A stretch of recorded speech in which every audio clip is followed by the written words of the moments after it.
Happy birthday, kain na na.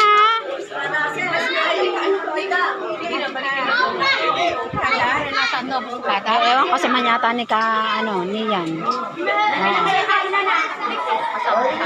Oo. Parang nag-ano sila ng ano. Pinaba ni Joshua yung cake ko. Ewan ko ba? Tanong mo. Wala pa ba si Joshua?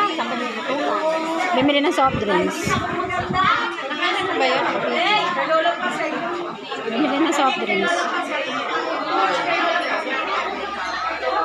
Hindi ba gumagana yung internet din eh? Hindi gumagana.